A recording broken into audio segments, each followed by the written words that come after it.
first off, tell me who you are and where you are.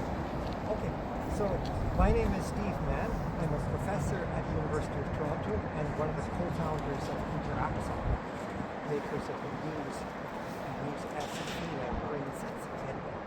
All right, and I'm wondering, while you're at the Peter Street Basin, tell me how this project began and we'll go from there. Okay, so I have a back injury and I have difficulty getting around, so I'm using a mobility aid modified to stand-up operation so I can get around. And so Ontario Place was an accessible place to swim, and I used to swim there every day to help rehabilitate my spine. Spinal rehab, cold water immersion. I used to swim every day, almost pretty much every day at Ontario Place. And then recently that's been privatized. So now we're looking for other places to swim. And I'm finding there's really nowhere that's wheelchair accessible. Like Woodbine, there's a wheelchair ramp around the water across the sand, and a few other places out like that. So there's really no accessible water except for H2O and here, which is also close by. So and looking at the water quality here, this place was full of garbage. I saw this place that no one was using.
Got it clean enough to go bowling, which is spinal rehabilitation. It's a balance exercise.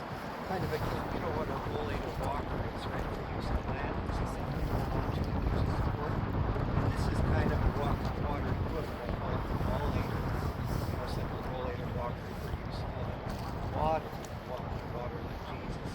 And I mean, these have been used for children's entertainment and amusement parks and stuff like that. But I think we're the first to seriously use it as a form of spinal rehabilitation, as a form of physiotherapy. My occupational therapist and my chiropractor and my doctor already have the water with me. So I didn't invest in the water. So I started cleaning up the space. That's one place and began testing it. So I have a lab for testing E. coli, and I can test it to within a certain degree of accuracy. But I also connected with another professor at the University of Water who specializes in drinking water and drinking water. So he has one of the most accurate E. coli testing systems in the world. So in addition to testing it myself, I also put together with Professor Ron Hoffman who did some testing, really very highly accurate testing, taking 500 milliliters of water and sucking it in a vacuum pump through a filter to get E. coli. And then by taking a larger sample and dividing by 5 to get 100, we're actually able to get very, very accurate E. coli measurements. And what we observed is right where we're standing now, just right here, just as far as my arm can reach, this is sample that tested at 7 out of parts per million where the 7 E. coli means.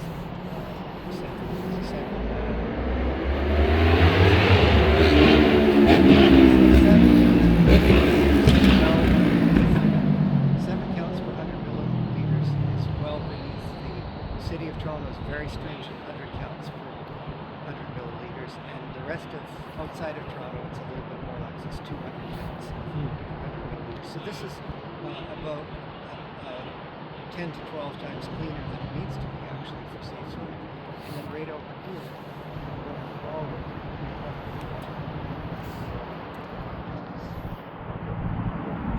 so finally, after all this, after these years of hard work, we finally got this basin to the point where it's within safe swimming limits. Not only within limits, but actually by more than a factor of 10. I'm sure if you told that to anyone that lives in these apartments or comes by this, they would say, you're wild. Like, how I would never go swimming in there. So what do you say to people who say, hey, you can't swim in that basin? Well, actually, I've had a lot of people in the neighborhood really tell me. They all love me because they've been trying to get this place cleaned up because it's really affected their property values, having a terrible stench right next to your property has it. Because a lot of people are paying for these premium lakefront views only to look out at a big basin full of garbage with a terrible stench. And so a lot of people here love me because we've cleaned it up and there's a lot of people cheering us on. There's a lot of people who've been joining us. We started a little swim group at OP, Ontario Place, and we've grown to something about 5,000 members, more than 2,300 members. Likewise here, PeterStreetBasin.com is our website. We've grown to something where now we have a lot of support for this project. We've got a lot of people who've joined the volunteer cleanup effort. Once people see what's possible, they're joining the effort. I'm wondering how often you have to keep the cleanup process going. Does garbage just come into here, or how does this get dirty, this water? Well, it gets dirty for two ways. One is garbage comes in, and the other is when you just throw garbage in. And so what I did is I created something called the Immersive Van Gogh exhibit, which was a series of Van Gogh paintings under the water. And my premise was that people never throw garbage into an art gallery. This lake is our drinking water, and I don't understand it. Why do people throw garbage in the lake? It's like where we drink from. It's like people will throw garbage into our drinking water supply, but they will never throw garbage into an art gallery, as if to suggest that art is more important than drinking water. I don't know if he's trying to say that we can survive. We don't need water to survive, but we do need art. There's this kind of psychology that I could never understand, but I've never seen people throw garbage into an art gallery. So I made this immersive Van Gogh exhibit with Van Gogh paintings underwater. You can look out and see the Van Gogh paintings. Water's clean and it's dirty. You can't see the Van Gogh paintings. I sort of said the lake is an art gallery, so don't throw garbage into it. And did you put them in here, or Yeah, here we go? Okay.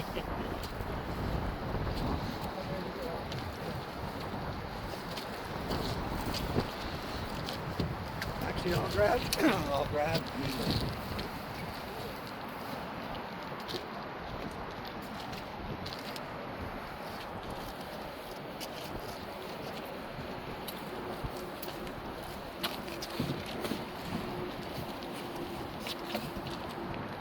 So the lake levels are very low now in the winter. Normally the lake levels are up to about here. You can see where the line is. Yes. And during summer swim season or whatever, the lake levels are up at this level. And so this painting is normally underwater, and I had a series of paintings. And depending on how good the lake is, the paintings last or don't last. This is another Van Gogh painting, and this one didn't last too long. But when the lake levels are up, and it's so clear that you can actually see that painting crystal clear through the water. And how did you, what was it like when you first came here? Explain this, because we're doing this for radio as well, so tell me about what it would be like before you started cleaning. Exactly, what would the vehicle look like?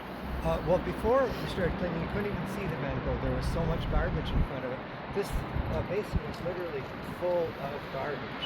If you see some of the pictures, and I can send you some pictures and videos showing our cleanup process. I've got some B-roll you can use, videos of the cleanup process. I made a walker, a water walker, which is a paddle board with a treadmill on it, with handles to hold up so I could walk. Because as I'm trying to rehab my spine, when the back's bothering me, I need something to get around. And so that was able to get around and help and clean up the garbage. But this was so full of garbage that you couldn't even see any of the painting. Not 1 square inch of the painting was visible. So tell me about the cleanup process. How do you go to begin to clean up a basin exactly?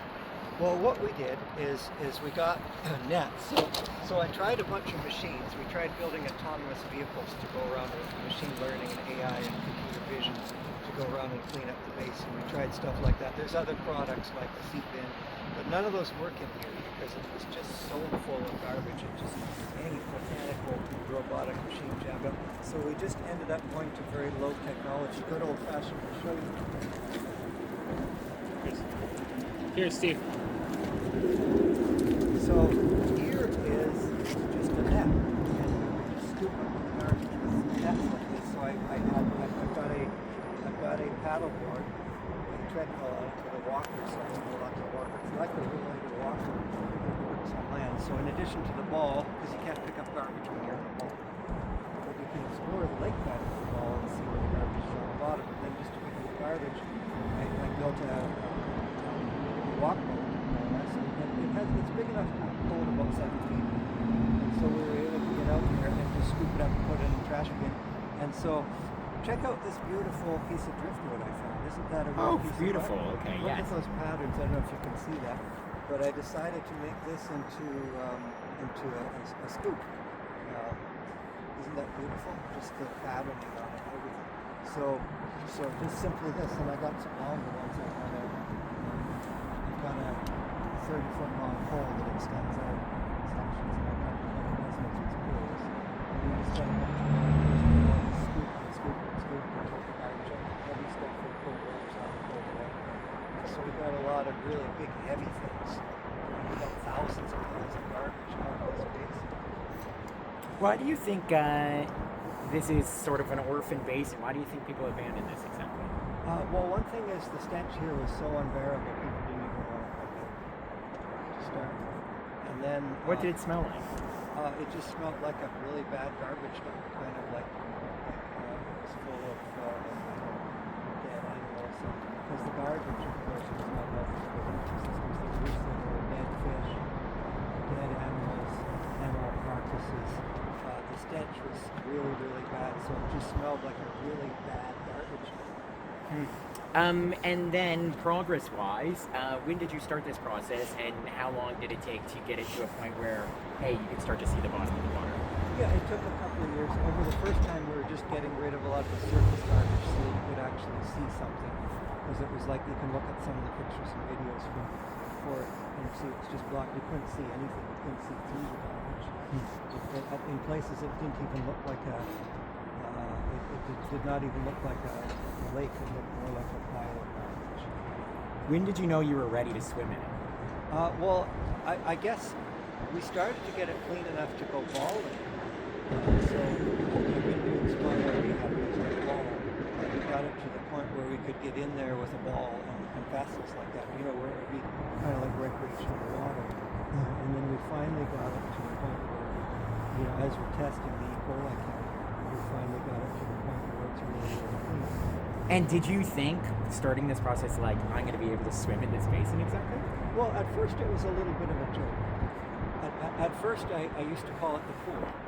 And I said it's a little bit bigger than an Olympic pool. And I didn't believe, I wasn't sure if we'd be able to get it clean enough to swim in, but I kind of was very hopeful and sort of half-jokingly I said we should put lane ropes in there, we should put a Duraflex springboard on the end of that bridge, because wouldn't it be nice if we could jump off that bridge down into the water.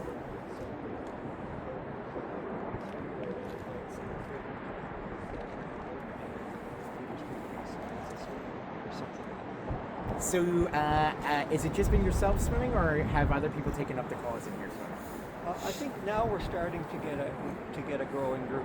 Like at this point, our group is expanding slowly, and I think we already have a community of thousands of displaced swimmers. Like we have all these members who are swimming and looking for a place to swim in. And it's very tough because you can go way out to some of these other beaches. We would sometimes some of us would go out to Cherry Beach, which is kind of muddy and hard to get in. It's not that accessible, and it's a little bit close to the Don River. And I know one thing that I did notice is that we kind of want to stay away from the Don River to the east, and we kind of want to stay away from the west. And so there's a very limited area kind of in the middle where the water's not too bad.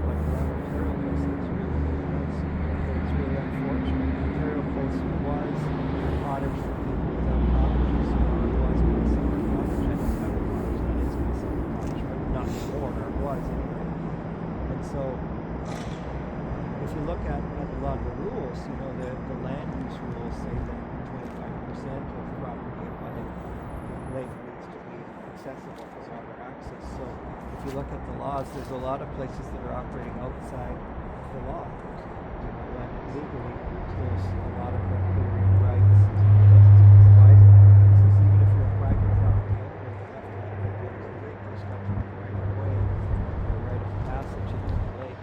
Access to clean water is a basic human right, and yet that basic human right has been denied for so long.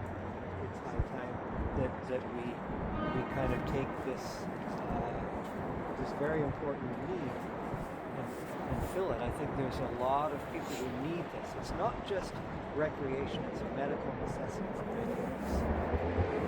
It's like one of these things where the key is physical, affective, and mental health. It's our social hub and getting together.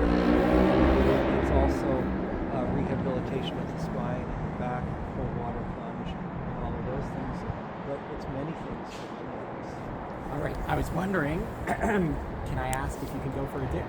Yeah, we're actually going to go for a swim today, and then we're going to do some bowling afterwards. All right. Excellent. I will watch you. I will maybe not join you in the water, but I will watch you swim if that's okay. Yeah, you can watch us swim, and then we can put you in the ball as well if you want to give the ball a try. Well, might as well give the ball a try as well. Thank you.